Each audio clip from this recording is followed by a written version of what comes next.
Welcome to the locked room.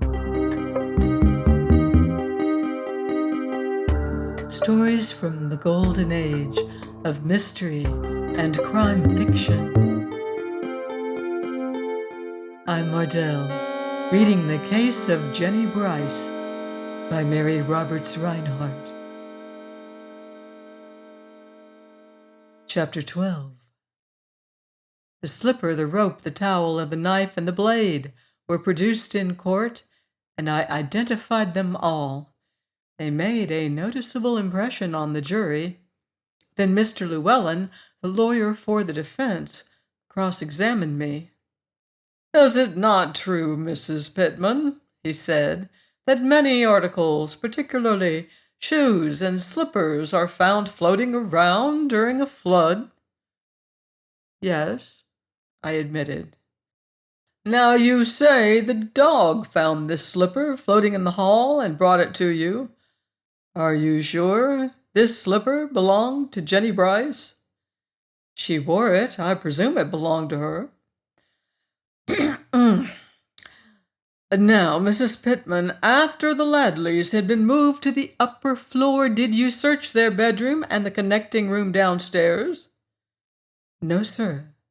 "Ah, then, how do you know that the slipper was not left on the floor or in a closet?" "It is possible, but not likely. Anyhow, it was not the slipper alone. It was the other things and the slipper. It was—" "Exactly. Now, Mrs. Pittman, this knife, can you identify it positively?" "I can." "But isn't it true that this is a very common sort of knife, one that nearly every housewife has in her possession?" "Yes, sir. But that knife handle has 3 notches on it. I put the notches there myself." "Before this presumed crime?" "Yes, sir." "For what purpose?" "My neighbors were constantly borrowing things. It was a means of identification." "Then this knife is yours?" "Yes."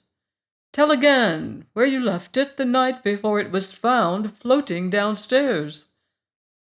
"On a shelf over the stove." "Could the dog have reached it there?" "Not without standing on a hot stove." "Is it not possible that Mr. Ladley, unable to untie the boat, borrowed your knife to cut the boat's painter?"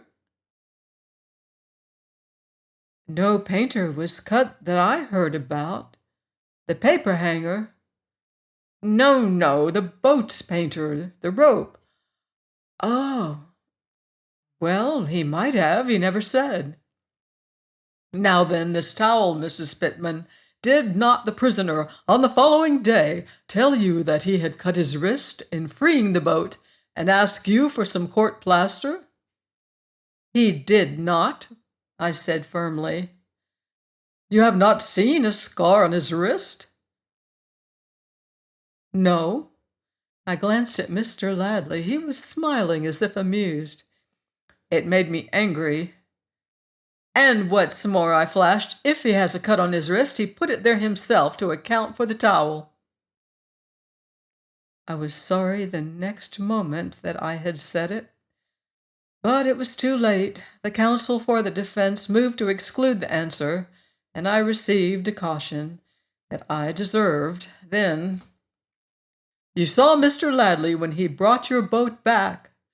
"Yes." "What time was that?" "A 4:15, Monday morning." "Did he come in quietly, like a man trying to avoid attention?" "Not particularly. It would have been of no use. The dog was barking." "What did he say?" "That he had been out for medicine, that his wife was sick." "Do you know a pharmacist named Alexander? Jonathan Alexander?" "There is such a one, but I don't know him."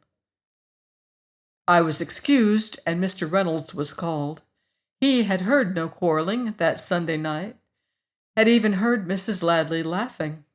This was about 9 o'clock. Yes, they had fought in the afternoon. He had not overheard any words, but their voices were quarrelsome, and once he heard a chair or some article of furniture overthrown. Was awakened about 2 by footsteps on the stairs, followed by the sound of oars in the lower hall. He told his story plainly and simply. Under cross-examination, admitted that he was fond of detective stories and had tried to write one himself, that he had said at the store that he would like to see that conceited ass swing, referring to the prisoner, that he had sent flowers to Jennie Brice at the theater, and had made a few advances to her without success. My head was going round. I don't yet know how the police learned it all, but by the time poor Mr. Reynolds left the stand, half the people there believed that he had been in love with Jennie Brice, that she had spurned his advances, and that there was more to the story than any of them had suspected. Miss Hope's story held, without any alteration under the cross-examination. She was perfectly at ease, looked handsome and well-dressed, and could not be shaken. She told how Jennie Brice had been in fear of her life, and had asked her only the week before she disappeared to allow her to go home with her, Miss Hope. She told of the attack of hysteria in her dressing room, and that the missing woman had said that her husband would kill her some day. There was much wrangling over her testimony, and I believe at least a part of it was not allowed to go to the jury, but I'm not a lawyer, and I repeat what I recall. Did she say that he had attacked her? Yes, more than once. She was a large woman, fairly muscular, and had always held her own. Did she say that these attacks came when he had been drinking? I believe he was worse then. Did she give any reason for her husband's attitude to her?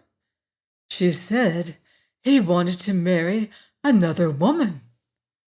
There was a small sensation at this. If proved, it established a motive. Did she know who the other woman was? I believe not. She was away most of the day, and he put in his time as he liked. Did Miss Brice ever mention the nature of the threats he made against her? No, I think not. Have you examined the body washed ashore at Sewickley? Yes, in a low voice. Is it the body of Jennie Brice? I cannot say. Does the remaining hand look like the hand of Jennie Brice?